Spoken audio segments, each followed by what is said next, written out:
Time running out. Wade driving kick. Dragic blocked on the outside. Contact. Walker comes away with it.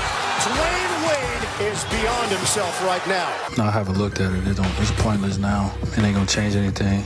I thought I did, but it wasn't called.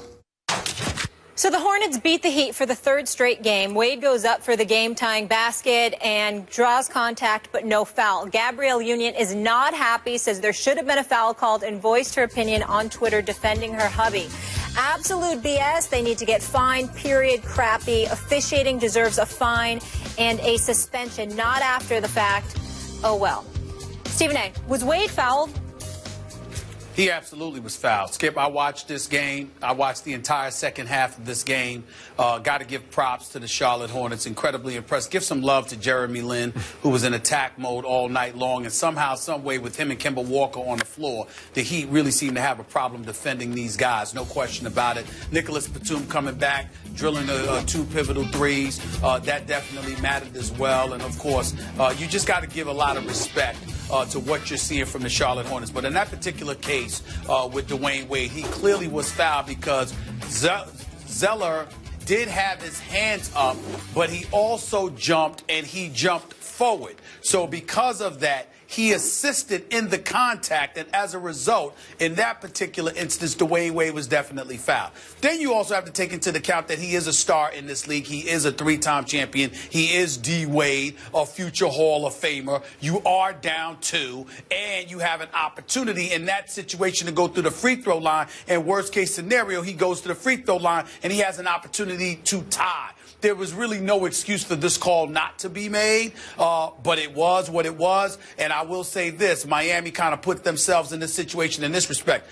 I've been very underwhelmed by Goran Dragic and what he has done this year. He doesn't seem to be ambidextrous. He doesn't seem to be an individual that is nearly as potent offensively as I thought he would be. Certainly not worthy the $80 million that he's gotten. Props to Bill Duffy, the super agent, for getting him those dollars, because I'm not sure he deserves it. I look at a guy like Joe Johnson, for example, who I believe is just smooth and silky, and he's big time. But Joe Johnson, I need more than 13 points from you, bro. You can't just you can't show up and just leave it for Dwyane Wade to come to the rescue. Joe Johnson is more than capable of making noise offensively, significantly more noise than 13 points would illustrate. But in the end, the Charlotte Hornets deserve to be up 3-2. They deserve to be in a position to close out this series and advance for the first time in years. I'm proud of my man Michael Jordan and what they have done with this franchise. Steve Clifford, to me, is a really good coach. But in the end, it comes down to the fact that D. Wade was fouled. Gabrielle Union Wade, his lovely wife, my friend, was definitely right in what she was saying. But I will say this, for those that would go off about how she came across, she was actually very nice considering how she could go off, because I'm here to tell you proof positively that she could have said a lot worse, and she is fully capable of saying a lot worse. Take it from me. Wow.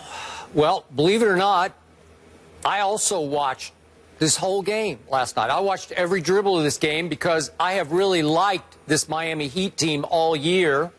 Unfortunately, they've lost Chris Bosh. And now I'm really starting to like these Charlotte Hornets.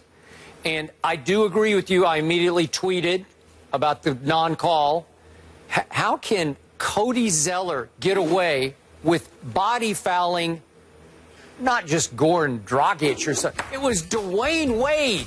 Has it come to this for 34-year-old Dwyane D. Wade that he can't get a call with seconds left at home in a pivotal playoff game?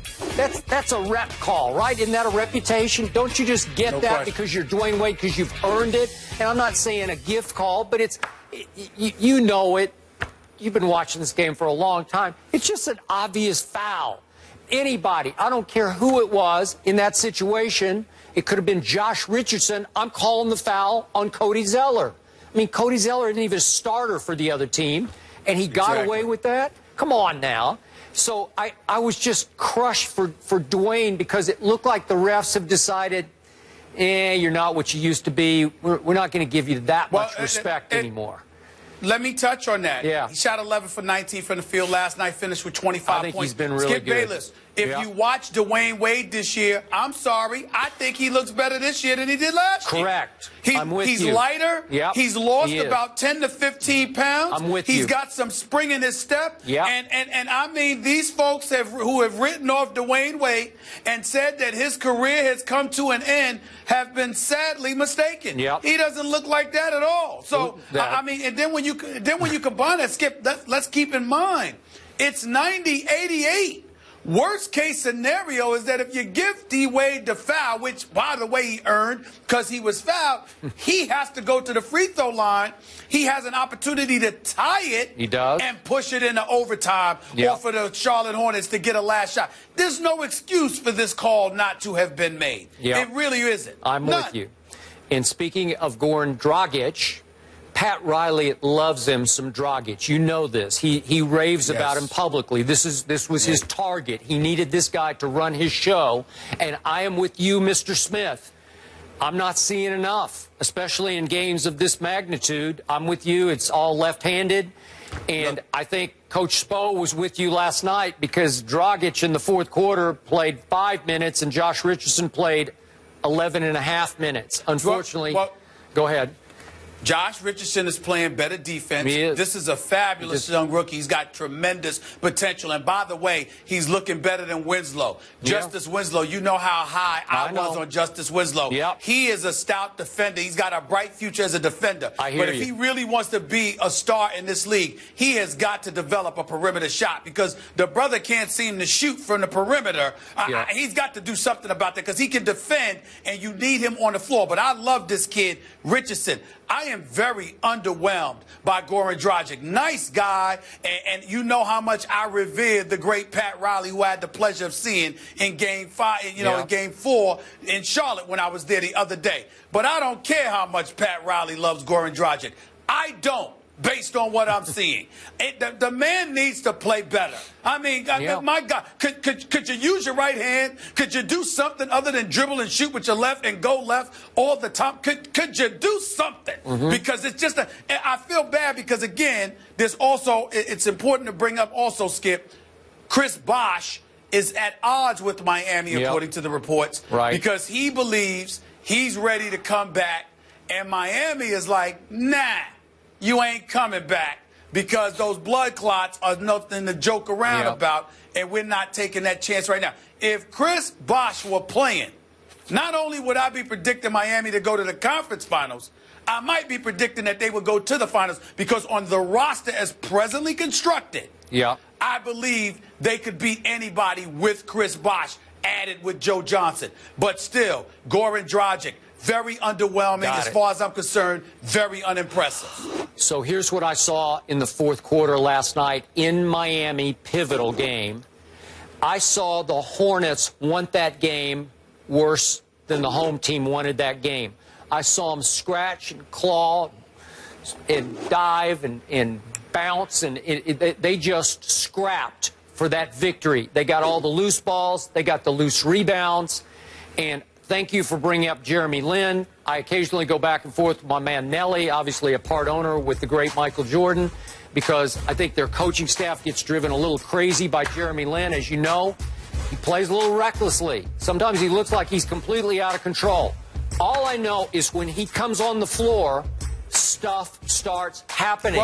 It's not always great stuff, but a lot of times it's pretty good stuff because he just flat out attacks every defense. He's fearless. He takes some bad shots occasionally, but you got to admit it, he makes more good happen than bad happen. Well, I'm glad you brought him up because I feel compelled to address this subject. When he was in New York and everybody was going off about Linsanity, I was like, pump the brakes. He can play, but he's no star. Y'all need to calm down and stop the nonsense. I stand by that. I've always felt that way, but I think people interpreted that for me saying he can't play. I never said that and never would. Jeremy Lin can play. Jeremy Lin is a spark plug. Jeremy Lin's got a lot of heart, and he deserves a lot of credit.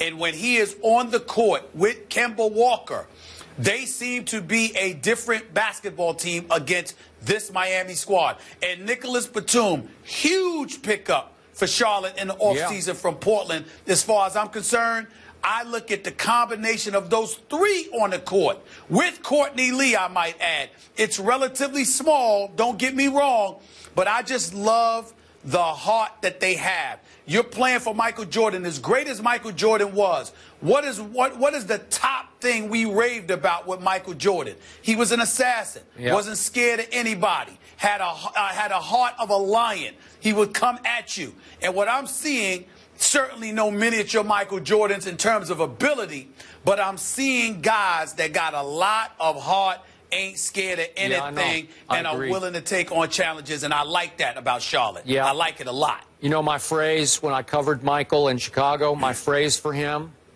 was supremely talented overachiever. Obviously, he was supremely gifted, but he played every night, every possession, just possessed to win the basketball game, played with rage to win. And that's starting to rub off on this basketball team. It's not the most talented team, but man, they play so hard with such heart. Lynn is a spark plug, but I like all of them. They're not afraid. And it looked like last night when Miami was up 7 with, what, 9.5 minutes left at home, I thought, okay, you close this deal, right? They couldn't close the deal. And I'm starting to wonder about Miami's heart. Not that they don't have any, but they've lost some heart without Chris Bosh, obviously. So are they to that point where they're saying, gee, we're just not good enough to pull this off even against this team? They just want it worse than we do? I think if you have a D-Wade, you have a chance. If Joe Johnson steps up and joins him, you have a chance. If I'm Spoelstra, I bench Goran Dragic in the second half, and I'm putting in this kid Josh Richardson because I like the way he defends and he shoots and he's got a lot of heart. Outside of that, I would say this. Kemba Walker is no joke. Now, I wouldn't say he's top 5 yet, like some people have called up to my radio show and asked about, because there is Russell Westbrook and Chris Paul and Steph Curry and Kyrie Irving and Damian Lillard. But Kemba Walker is no joke. This brother can play. And guess what? He gets hot. You can't guard him. No, you can't when he's hot. I agree, but you realize he went 4 for 18 last night, and they won on the road at Miami. That had something to do with Jeremy Lin and everybody else. Batum made the threes. Marvin Williams made a big 3. They all do little big things. Way to go, Charlotte. Don't hate on UConn, Skip. How did I hate on UConn? Kemba. He went to UConn? Oh, come on. I forgot about that. Stop it. Oh, stop it. Game 6 Friday in Charlotte. So we'll have more on the NFL draft coming up. These two will be live tweeting, which is always fun. But sometimes for those teams drafting tonight, it's tricky. Yo, Stephen A., hit it. Let's go. This speech is my recital. I think it's very vital to rock. A rhyme. That's right on time. It's tricky. Here we go. It's tricky to rock. A rhyme. To rock. A rhyme. That's right on time. It's tricky. Tricky. Tricky. It's tricky to rock. A rhyme. To rock. A rhyme. That's right on time. It's tricky. Tricky.